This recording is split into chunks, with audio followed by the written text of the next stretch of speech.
ओम दीदी।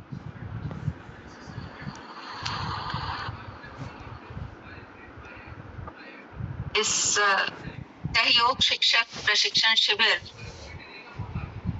में उपस्थित सभी वैदुष्य से अलंकृत और कर्मनिष्ठ, सत्यनिष्ठ, निष्ठा से परिपूर्ण हमारी आदरणीय देवी दीदी जी, रंजना दीदी और सभी जितने भी इसमें साथ में मनोबल भी बढ़ाते हैं और इस लॉ को, इस योग की गंगा को प्रवाहमान रखने का कई वर्षों से प्रयास कर रही है।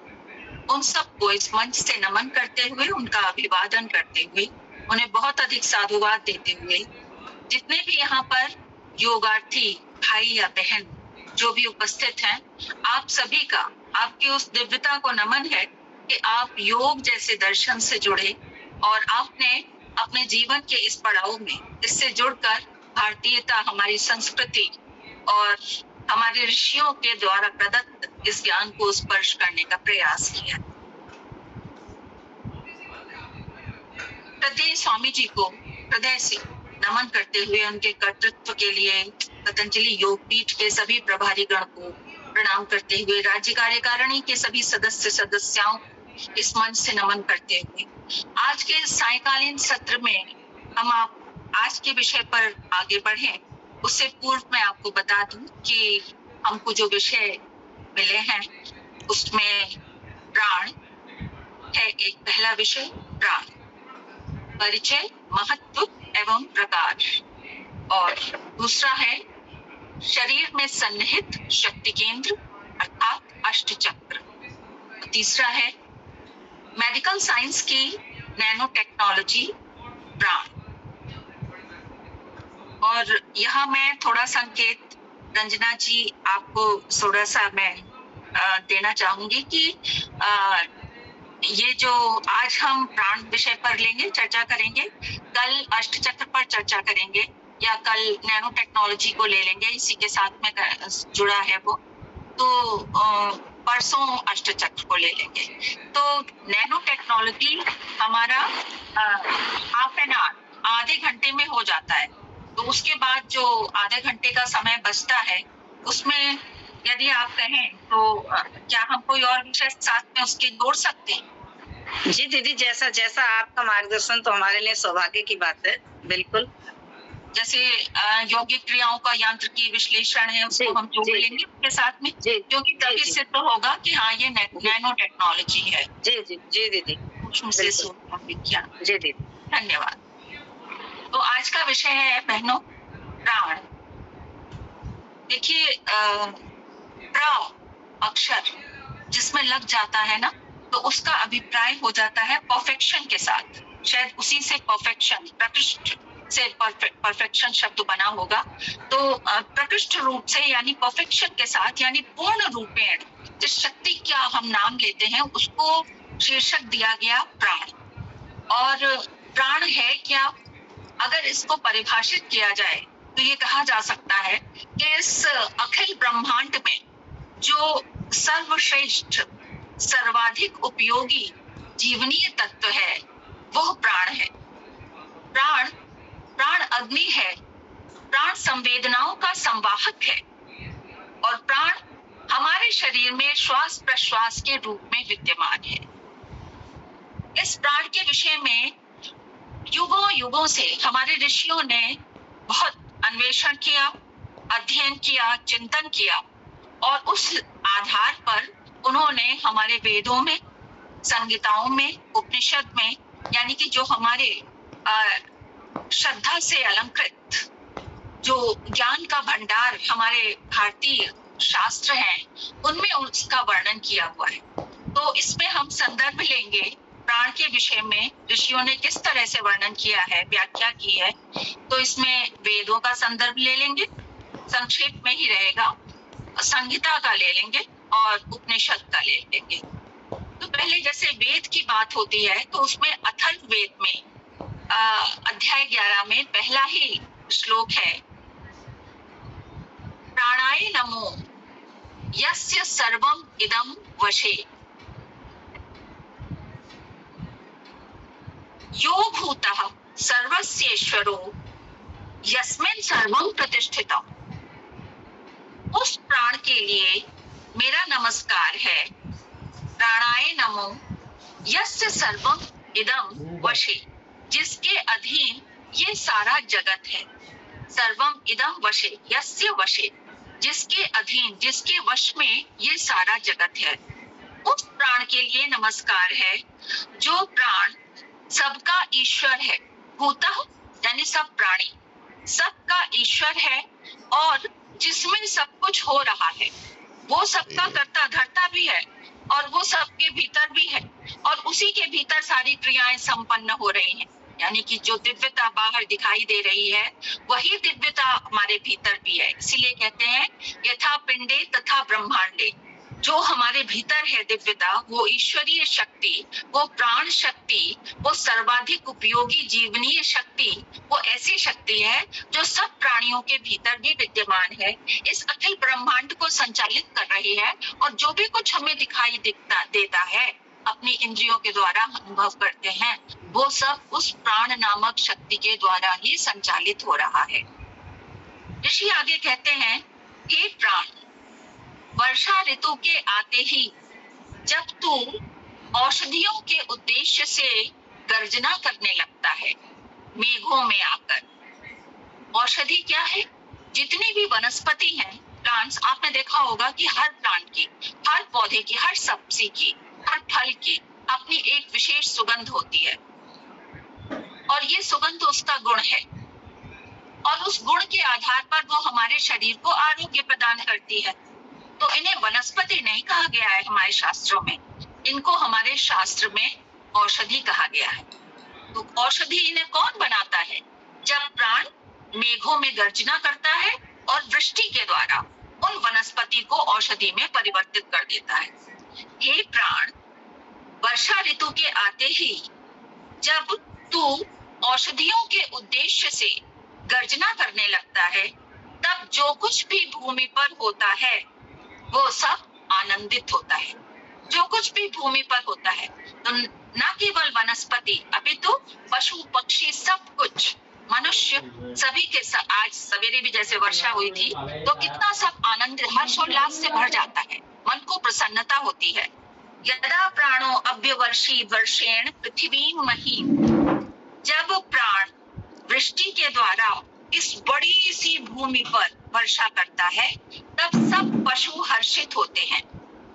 पशवः तत् प्रमोदन्ते, मुदित माने प्रसन्न होना, मोदन्ते प्रसन्न होते हैं, हर्षित होते हैं कि निश्चय से अब हमारी वृद्धि होगी। हम लोग आपस में भी चर्चा करते हैं, एक सामान्य सी भाषा है कि जब वर्षा होती है, हवा चल रही है और पेड़ पौधे हिलने लगते हैं, तो हम कहते हैं पौधे हंस रहे हैं, लहलहा रहे हैं। तो वो प्रसन्नता की एक अभिव्यक्ति होती है। और देखिए, जब आंधी तूफान आता है तब कोई नहीं कहता कि पौधे हंस रहे हैं। तो ये एक दिव्यता है उनकी कि वर्षा ऋतु के आने पर या वर्षा होने पर वृष्टि के द्वारा जब पौधे हिलते हैं इधर उधर, तो ऐसा लगता है कि वो हर्षित हो रहे हैं। औषधियों पर वृष्टि होने के पश्चात औषधियां प्राण के साथ भाषण करती हैं, वो बात करती हैं, वार्तालाप करती हैं प्राण के साथ। ये प्राण, तूने हमारी आयु बढ़ा दी है। आयुष्य क्या है? आरोग्य को आयुष्य कहते हैं। हमारी आयु बढ़ा दी है और हम सबको सुरभि सुगंधित किया है, सुगंधि से युक्त कर दिया है। जब वर्षा होती है तो हर चीज की सुगंध आने लग जाती है। जब आप सवेरे प्राणायाम करते होंगे तो जब बिल्कुल अंधेरा सा रहता है तो आपको रात की रानी की गंध आती होगी, और फिर जब सूर्य निकल आता है तो रात की रानी की गंध अगर आसपास लगा हो तो उसकी नहीं आती है, फिर दूसरे पौधों की गंध आती है। हवा का झोंका आया और कोई गंध दे करके चला गया, और ये गंध जो है यही उनका गुण है। तो ऐसे प्राण जीवन का कार्य करते हैं, वनस्पति में भी, पशुओं में भी, मनुष्यों में भी, और इस अखिल ब्रह्मांड को तो वो सिंचित करते ही हैं अपनी सृष्टि से। जिस प्रकार आगे कह रहे हैं अथर्ववेद में ही, जिस प्रकार पिता अपने प्रिय पुत्र के साथ रहता है, उसी प्रकार हे प्राण तू हम सब के साथ रहे। कैसे? चाहे कोई जड़ है या चेतन। ये जो सृष्टि है स्थावर जंगम रूप, मतलब जंगम माने चैतन्य और स्थावर जो स्थिर हो, यानी कि जड़ चेतन दोनों का ही तो समागम है इसमें, दोनों ही उपस्थित हैं। तो जिनके अंदर प्राण है वो हम उसको मानते हैं कि वो चैतन्य है, और जो जड़ है हम मानते हैं उसके अंदर प्राण नहीं है। नहीं, जो जड़ है प्राण शक्ति उसके अंदर भी विराजमान है, क्योंकि वो ऊर्जा है। ऊर्जा का कोई रूप नहीं होता, ऊर्जा का स्थूल रूप नहीं होता है, ऊर्जा कभी नष्ट नहीं होती है, लेकिन ऊर्जा रूप बदल करके एक पदार्थ से दूसरे पदार्थ में पहुंच जाती है। अगर दो पत्थरों को चटकाया जाए तो उनमें से ध्वनि उत्पन्न होगी, तो उसके भीतर जो ऊर्जा है वो ध्वनि ऊर्जा में बदल गई। ये साधारण सी बात है जो सभी ने विज्ञान में पढ़ा होगा। तो जड़ में भी ऊर्जा है और चेतन में भी ऊर्जा है। तो कह रहे हैं कि प्राण सब, जो प्राण धारण करते हैं और जो प्राण नहीं धारण करते हैं, प्राण उन सब के साथ रहता है, और इस तरह से प्राण उन सब का ईश्वर है। एक शब्द होता है मातरिश्वा। मातरिश्वा कहते हैं जो ब्रह्मांड में जो वायु का संचरण होता है, उस वायु को मातरिश्वा कहा गया है। तो कहीं कहीं पर ऋषियों ने प्राण को मातरिश्वा करके संबोधित किया है। प्राण जो है अपरोक्ष रूप से वायु ही है। जो वायु का गमन होता है तो लगता है जीवन आ गया, जब वायु का स्पर्श होता है तो लगता है हमें जीवन मिल गया। तो उस प्राण को कह रहे हैं कि प्राण को मातरिश्वा कहते हैं, और वायु का ही नाम प्राण है। भूत भविष्य और वर्तमान काल में जो भी कुछ हो रहा है, जो कुछ भी पहले हुआ था, अब हो रहा है, आगे होगा, वो सब कुछ प्राण में ही प्रतिष्ठित है। वायु को गमन करने व गंध ग्रहण करने के कारण वायु कहा गया। ये शाब्दिक अर्थ है वायु का, क्योंकि वो गतिशील है, गमन करता है और गंध ग्रहण करता है। वायु ही तो गंध ग्रहण करके यहाँ से वहां ले जाता है, तो इसलिए उसको वायु कहा जाता है। व्यापक, इसी तरह से व्यापक शब्द की निष्पत्ति होती है जो सर्वत्र विद्यमान है।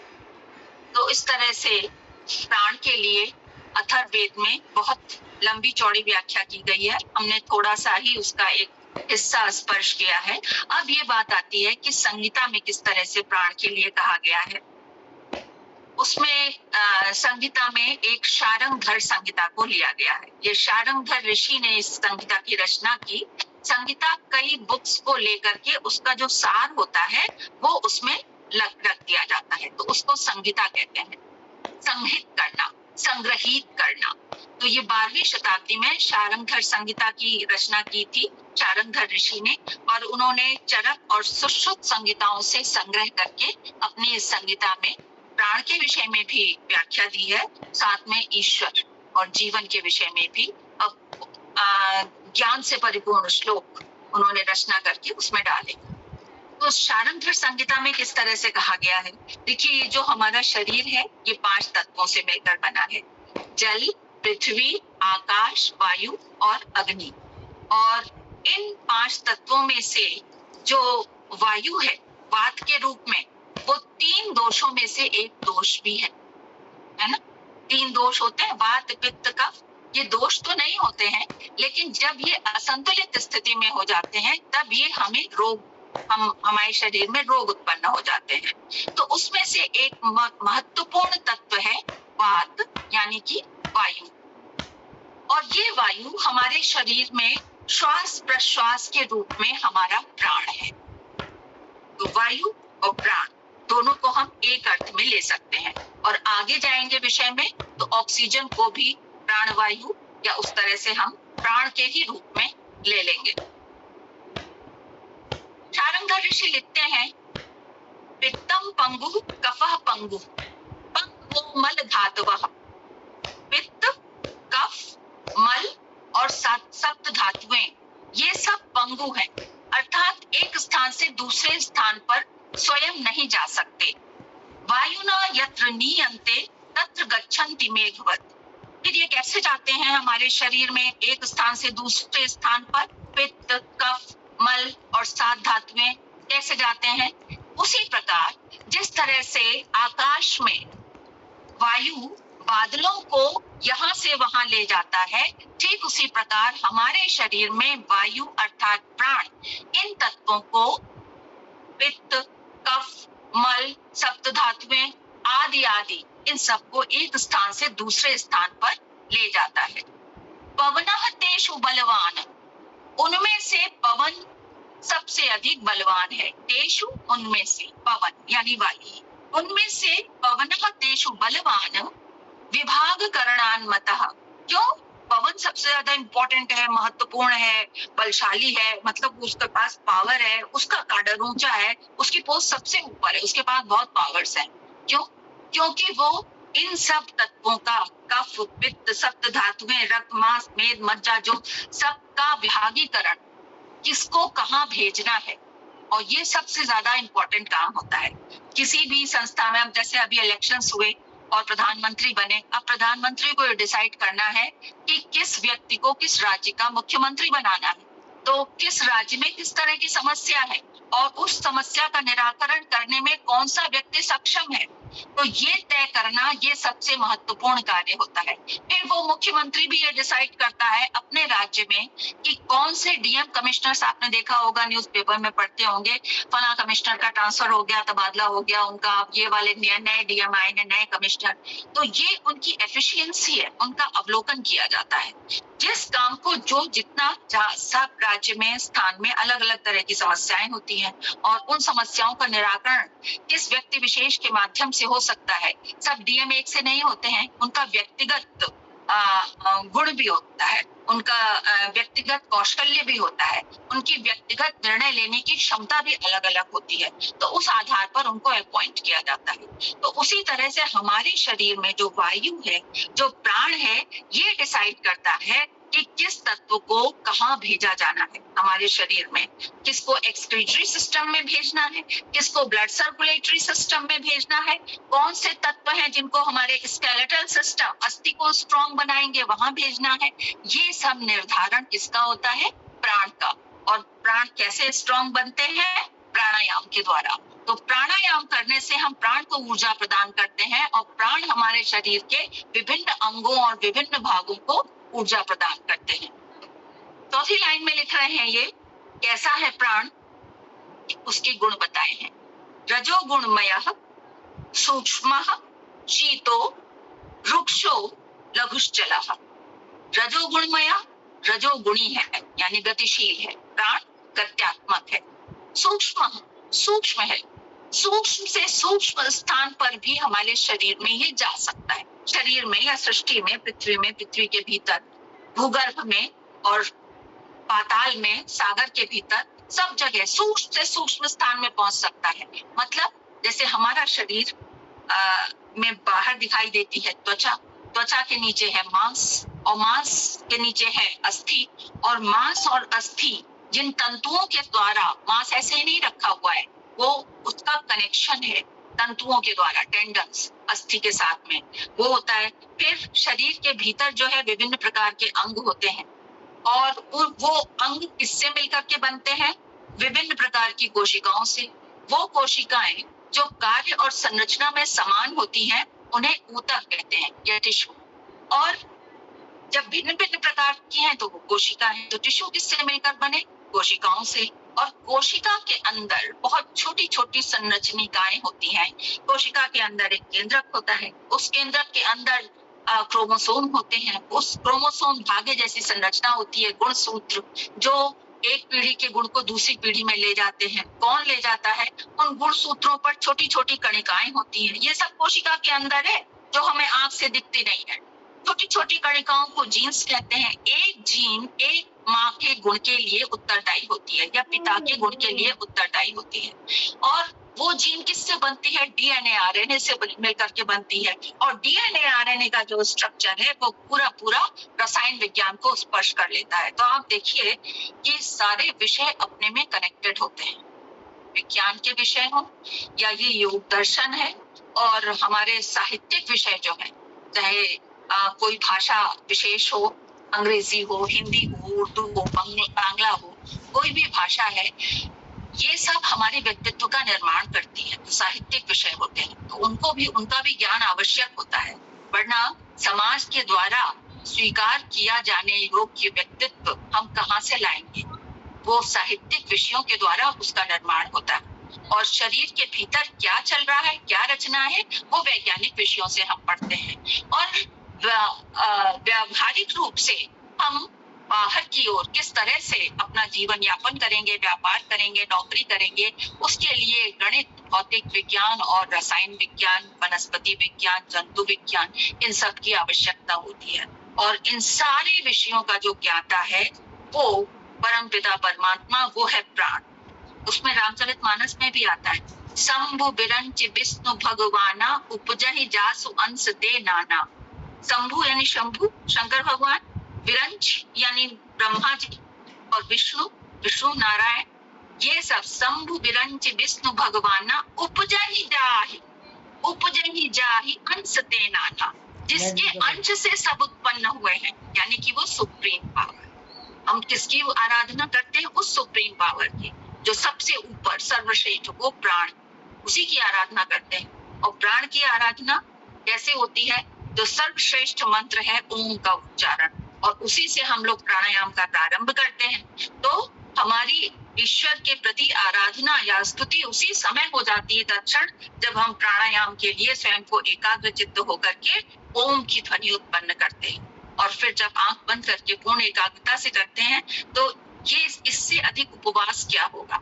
उप माने समीप, और उस समय हम बिल्कुल निकटस्थ होते हैं, एकदम नियरेस्ट पोजीशन में ईश्वर के साथ होते हैं, क्योंकि उसकी दिव्यता का अनुभव हम अनुलोम विलोम भ्रामरी उद्गीत के द्वारा कर रहे होते हैं। तो इससे अधिक उपवास और बढ़िया क्या होगा? तो ये इसीलिए प्राणायाम सर्वश्रेष्ठ पुरुषार्थ है। इसीलिए तो ये इस तरह से संहिता में कहा गया कि प्राण ही है जो हमारे शरीर में विभिन्न तत्वों को, जो पौष्टिक है जैसे भी, वो सब एक स्थान से दूसरे स्थान पर ले जाता है। शारंगधर ऋषि देखिए कितने बड़े वैज्ञानिक थे। जनक और सुश्रुत संहिता का उन्होंने सार लिखा है, तो वो तो वैज्ञानिक, वो तो डॉक्टर थे ही, है ना। डॉक्टर एक ऐसा स्टैंडर्डाइज शब्द हो गया है कि डॉक्टर, हमारे स्वामी जी भी डॉक्टर है, नहीं है क्या? डॉक्टर बालकृष्ण आचार्य भी डॉक्टर है। जो इलाज कर दे वो डॉक्टर है, और वो इलाज करते हैं, और वो परमानेंट इलाज करते हैं। वो गॉल ब्लैडर निकाल के नहीं पैसे ले लेते हैं, वो थायराइड निकाल के नहीं पैसे ले लेते हैं, वो पूरा उसी का ही इलाज करते हैं। और हमको, हमारे शरीर को सारे अंगों के सहित वहां से विदा करते हैं। फिर आता है कि उपनिषदों में किस तरह से, हाँ पहले ये तो पूरा हुआ नहीं कि कैसे गुण कैसे हैं प्राण के। एक तो रजोगुणमयी है, यानी गतिशील है, सूक्ष्म है, सूक्ष्म से सूक्ष्म स्थान पर ये जा सकता है। शीतल है, ठंडा है, शीतल होते हुए भी रुक्ष, रूखा है, ड्राई है। वायु रूखा होता है ना, सूखा होता है, तभी तो वहां कपड़े सूख जाते हैं, जाकर के कहीं गीलापन हो उसको सुखा देता है, क्योंकि वो रुक्ष है।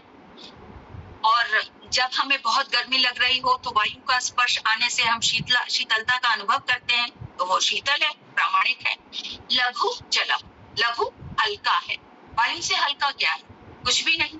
इतने से आप चैम्बर में उसको रख दीजिए और उसी को एक बड़े से हॉल में खोल दीजिए, उतनी सी वायु उतनी जगह में भी फैल जाएगी, क्योंकि गैस स्थिति है, अणुओं के बीच में दूरी बढ़ गई और वहां तक पहुंच गई।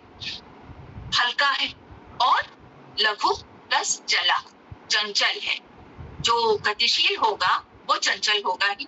तो हमारा वायु यानी कि प्राण कैसा है? चंचल है। तो इस तरह से इस श्लोक के माध्यम से शारंगधर ऋषि ने वायु यानी प्राण के गुणों का भी वर्णन कर दिया, और उसकी विशेषता कि वो सबसे अधिक बलवान क्यों है, इसकी भी व्याख्या कर दी। अब हम आते हैं उपनिषद में किस तरह से प्राण के लिए कहा गया है। उपनिषद में प्राण को ब्रह्म कहा गया है। ब्रह्म किसे कहते हैं? जो सारे संसार में पूरा ये संसार जो भी कुछ है, यूनिवर्स जिसको कहा जाता है, ब्रह्मांड, ब्रह्म प्लस अंड हो गया ब्रह्मांड। तो ब्रह्म कहा गया है, यानी कि ईश्वर कहा गया है। ईश्वर ही ब्रह्म है, पर ब्रह्म, परात्पर, इस तरह से कहा जाता है ना। तो जो सर्वश्रेष्ठ है, जो सबसे अधिक शक्तिशाली है, सबसे ऊपर है वो प्राण है। और कहाँ है वो? कण कण में है, सृष्टि के कण कण में है, कण कण में तू छिपा है और हर दिल में है समाया, ऐसे आती है ना, कण कण में है, सब जगह। बच्चों की वो आती है, what is everywhere? Air is everywhere. लेकिन जब एयर ना हो, यानी कि निर्वात हो, वैक्यूम हो, वहां क्या है? वहां प्राण है। वहां भी तो इलेक्ट्रिसिटी कितनी है, ये जो रेडियो एक्टिव किरणें हैं वो निर्वात में ही तो उत्पन्न की जाती है। तो क्या वहां परमात्मा नहीं होगा? क्या वहां शक्ति नहीं होगी? हम परमात्मा शक्ति को ही कहते हैं। और वो कैसी है शक्ति? वो सृजनात्मक शक्ति है, विध्वंसकारी शक्ति नहीं। ओम की ध्वनि आप कभी भी बिल्कुल रात के अंधेरे में, जब बिल्कुल 4 बजे का समय है, आप शंख ध्वनि करिए तो कोई उससे डिस्टर्ब नहीं होता है, चाहे कितना तेज शंख बजे या कितना हल्का। उससे कभी भी कोई ऐसे नहीं कहता है कि अरे भाई शोर मत करो, ऐसा लगता ही नहीं है। और अभी बच्चे का कोई खिलौना होगा, वो उसे बजा रहा है पौ पौ पौ पौ, तो लगता है कि अब इसे बंद कर देना चाहिए, इससे बहुत शोर हो रहा है। तो इससे ही पता चलता है कि जो ध्वनि ऊर्जा के रूप में जो ओंकार स्वरूप परमात्मा है वो कितना सृजनात्मक है। और ये तो प्रामाणिक हो गया है कि जहां तक ओम की ध्वनि जाती है, लगभग 200 किलोमीटर तक, वहां तक पॉजिटिविटी का संचार होता है, प्रदूषण मुक्त वायु होती है, ग्लोबल वार्मिंग का भी निराकरण होता है। तो आप लोग भी जो शिविर लगाएं तो उसमें अपने शिविर साथियों से कहिएगा कि हम शिविर का प्रारंभ शंख ध्वनि से किया करेंगे रोज। क्यों ना करें? मंदिर में ही थोड़ी शंख रखने की चीज है। शंख बजाइए और करिए फिर प्राणायाम। क्या है?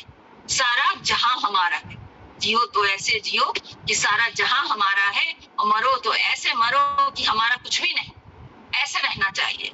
तो शंख हम क्यों नहीं बजाएंगे? हमारे ऋषियों ने बताया है, तो हम ऋषियों की संतान हैं, हम उन्हीं के प्रतिनिधि हैं। हम उस तरह से प्राणायाम करेंगे एवरी डे जब भी हम प्राणायाम करें। तो उपनिषद में कह रहे हैं कि जब हम विश्राम की स्थिति में आते हैं तो हमारी कर्मेंद्रियां सो जाती हैं, निष्क्रिय रहती हैं, हाथ पैर चल थोड़ी रहते हैं, और आंखें वगैरह सब सो जाते हैं, कुछ पता नहीं चलता। हमारी नासिका के पास कितना भी स्वादिष्ट मिष्टान्न रखा जाए, हमें कोई गंध नहीं आएगी। लेकिन उस समय भी जब हमारी ज्ञानेंद्रियां, कर्मेंद्रियां सुषुप्तावस्था में है, उस समय भी यदि कोई जाग रहा होता है तो वो प्राण है। और जो चरय वेति का सूत्र है, ये विशेष रूप से प्राण के लिए ही है। वो हर समय सक्रिय है, हर समय सक्रिय रहता है। और अगर प्राण शक्ति काम करना बंद कर दे तो ये शरीर थोड़ी कहलाएगा, ये तो मृत कहलाएगा। और मृत कहलाएगा तो उसको तुरंत वहां से हटाने के लिए कहा जाएगा। तो जब तक हमारी आयु रहती है तब तक प्राण हमारे शरीर में रहते हैं। जब तक प्राण ऊर्जा हमारे शरीर में कार्य करती रहती है तब तक हमारा आयुष्य रहता है। और जब ये प्राण शक्ति कार्य करना बंद कर देती है तो ये शरीर मृत हो जाता है। और जैसा भी कुछ हमारे शरीर में है वैसा ही इस ब्रह्मांड में है।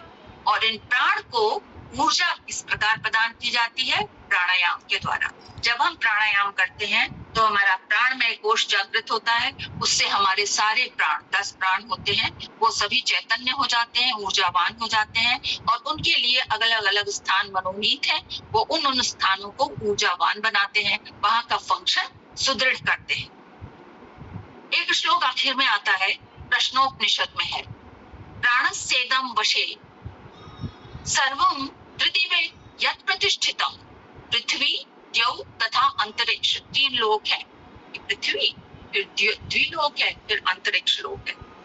ये आप शांति पाठ में भी करते हैं, ओम द्यौः शांति, अंतरिक्ष शांति, पृथ्वी शांति, आपः, है ना। तो ये तीनों लोक हैं। तो पृथ्वी, द्यौ और अंतरिक्ष, इन तीनों लोकों में जो कुछ भी है वो सब प्राण के वश में है। प्राणस्येदं वशे, प्राणस्य इदं वशे सर्वं पृथिवे यत् प्रतिष्ठितम्। मातेव पुत्रान् रक्षस्व श्री च प्रज्ञा च विधेहि न इति। इस प्रकार माँ अपने पुत्रों की रक्षा करती है, इसी तरह से हे प्राण तू हमारी रक्षा कर और हमें श्री और भौतिक संपदा प्रदान कर। हमें श्री प्रदान कर यानी शोभा, यश, ऐश्वर्य, ये तो है श्री। इसीलिए तो सबके नाम के पहले श्री लगाया गया है। तो ये सब प्रदान कर साथ में प्रज्ञा यानी मानसिक संपदा, आत्मिक संपदा, वो हमारी संपत्ति, उसे कोई चुरा नहीं सकता है। ये देखिए ऐसी संपदा की हम लोग याचना करते हैं जिसे कोई चोर चुरा के नहीं ले जा सकता है। हमारा स्थान परिवर्तित हो जाएगा फिर भी हमारे साथ अक्षुण्ण रहेगी जब तक ये जीवन है। तो ऐसी संपदा की कामना की गई है। तो इस तरह से हमारे ऋषियों ने हमारे वेदों में, संगीता में और उपनिषद में प्राण के लिए बहुत ही दूरी बुरी प्रशंसा की है, उसके गुणों की व्याख्या की है, गुणानुवाद किया है और प्राण के विषय में हमें एक तरह से सब कुछ बता दिया है कि शरीर के लिए कितना आवश्यक तत्व है और इसी के कारण हम जीवित हैं, हम सजीव कहलाते हैं। अब ये बात आती है कि प्राण हमारे शरीर में कितने प्रकार के होते हैं।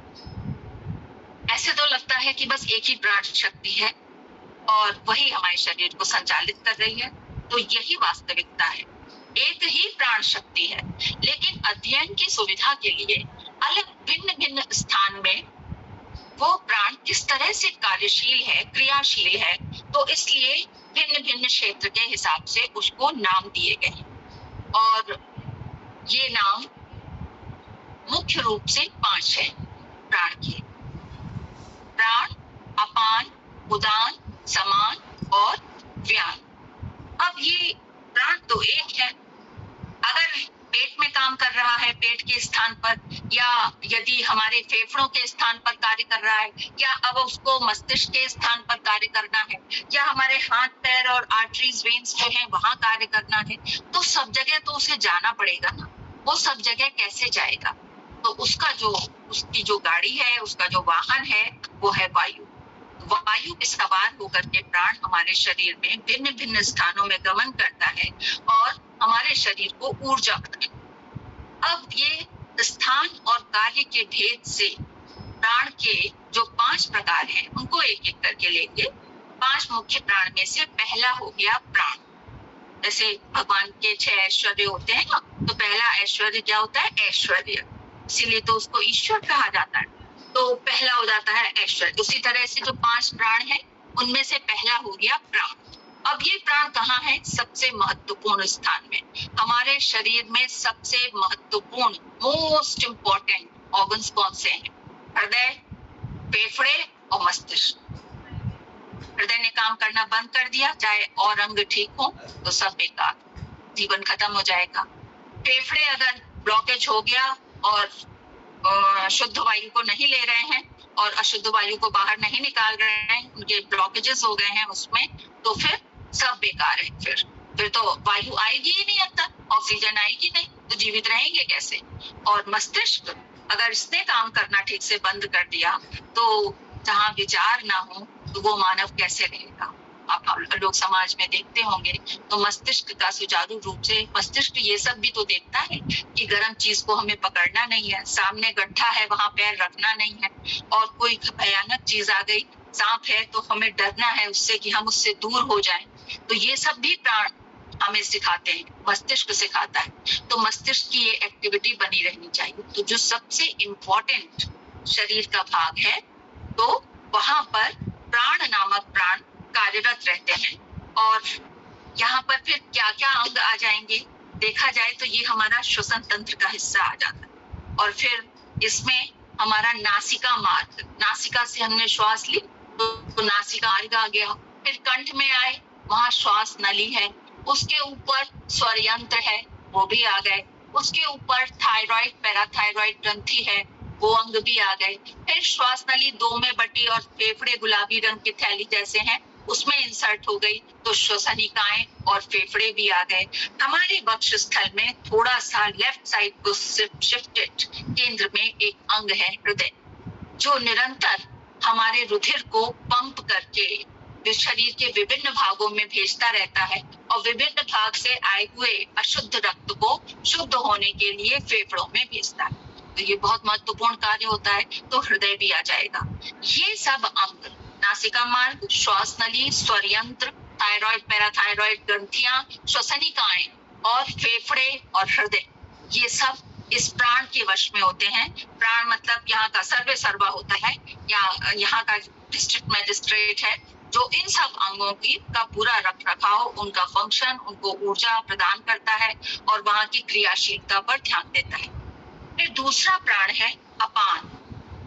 अपान प्राण देखिए, बिल्कुल ऊपर से नीचे आ जाइए सीधे, नाभि और हमारे मूल भाग तक, एनस तक, नाभि से लेकर मूल भाग पर्यंत, पर्यंत यानी तक जो प्राण कार्य करते हैं उनका नाम है अपान। और यहाँ पर हमारे कौन से अंग होते हैं? हमारा उत्सर्जी तंत्र, यानी कि मूत्र का फिल्ट्रेशन जहाँ पर होता है। किडनी का काम क्या है?